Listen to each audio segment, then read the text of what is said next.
గత 3, 4 రోజులుగా ఫోన్ చేసి నాకిట్లా బెదిరింపు కాల్స్ వస్తున్నాయి. నన్ను చంపేస్తానంటున్నారు అని చెప్పారు. చెప్తే మేము మరి భయపడిపోయి ఇంటికి వచ్చేయండి, మరి ఎందుకు అక్కడే ఉండడము, అంత బెదిరింపు కాల్స్ వస్తుంటే వచ్చేయచ్చు కదా అని అడిగాము. అడిగితే లేదు, నేను ప్రజల సమస్యలను పరిష్కరించుకుంటూ ఉన్నాను. ఇక్కడ ప్రజలకి అండగా నేను మాట్లాడుతున్నాను. వాళ్ళ సమస్యల్ని కనుక్కుంటూ అవి పరిష్కరించే పనిలో ఉన్నాను. నేను రాలేను, నేను కొద్ది రోజులు అయ్యాక వస్తానని చెప్పారు. మరి ఈరోజు చూస్తే సడన్గా ఆయన మీద హత్యాయత్నం జరిగిందని నేను విన్నాను. ఈ హత్యాయత్నం జరగడం అనేది చాలా బాధ అనిపిస్తుంది నాకు. ఆయన ఒక పాస్టర్గా క్రైస్తవ లోకానికి మేలు చేయాలని పాలిటిక్స్లో వెళ్ళారు తప్ప, ఒక మంచి ఉద్దేశంతో వెళ్ళారు తప్ప, ఇట్లా ఈ విధంగా ఆయన మీద హత్యాయత్నం చేస్తారని మేము ఊహించలేదు. మరి ప్రభుత్వం కూడా ఇట్లా నా భర్తకి ఏ ఆపద జరగకుండా ఈ హత్యాయత్నంకి పాల్పడిన వాళ్ళకి కనుక్కొని వారి మీద చర్యలు తీసుకుంటారని నేను ఆశిస్తున్నాను. గత 3, 4 రోజులుగా ఫోన్ చేసి నాకు ఇట్లా బెదిరింపు కాల్స్ వస్తున్నాయి, నన్ను చంపేస్తానంటున్నారు అని చెప్పారు. చెప్తే మేము మరి భయపడిపోయి ఇంటికి వచ్చేయండి, మరి ఎందుకు అక్కడే ఉండడము, అంత బెదిరింపు కాల్స్ వస్తుంటే వచ్చేయచ్చు కదా అని అడిగాము.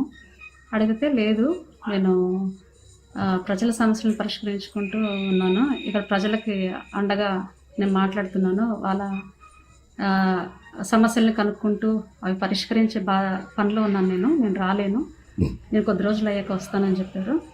మరి ఈరోజు చూస్తే సడన్గా ఆయన మీద హత్యాయత్నం జరిగిందని నేను విన్నాను.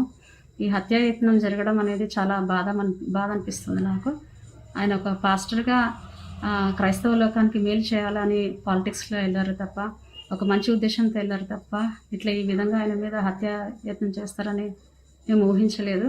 మరి ప్రభుత్వం కూడా ఇట్లా నా భర్తకి ఏ ఆపద జరగకుండా ఈ హత్యాయత్నంకి పాల్పడిన వాళ్ళకి కనుక్కొని వారి మీద చర్యలు తీసుకుంటారని నేను ఆశిస్తున్నాను. గత 3, 4 రోజులుగా ఫోన్ చేసి నాకు ఇట్లా బెదిరింపు కాల్స్ వస్తున్నాయి, నన్ను చంపేస్తానంటున్నారు అని చెప్పారు. చెప్తే మేము మరి భయపడిపోయి ఇంటికి వచ్చేయండి, మరి ఎందుకు అక్కడే ఉండడము, అంత బెదిరింపు కాల్స్ వస్తుంటే వచ్చేయచ్చు కదా అని అడిగాము. అడిగితే లేదు, నేను ప్రజల సమస్యలను పరిష్కరించుకుంటూ ఉన్నాను. ఇక్కడ ప్రజలకి అండగా నేను మాట్లాడుతున్నాను. వాళ్ళ సమస్యల్ని కనుక్కుంటూ అవి పరిష్కరించే పనిలో ఉన్నాను. నేను రాలేను, నేను కొద్ది రోజులు అయ్యాక వస్తానని చెప్పారు. మరి ఈరోజు చూస్తే సడన్గా ఆయన మీద హత్యాయత్నం జరిగిందని నేను విన్నాను. ఈ హత్యాయత్నం జరగడం అనేది చాలా బాధ అనిపిస్తుంది నాకు.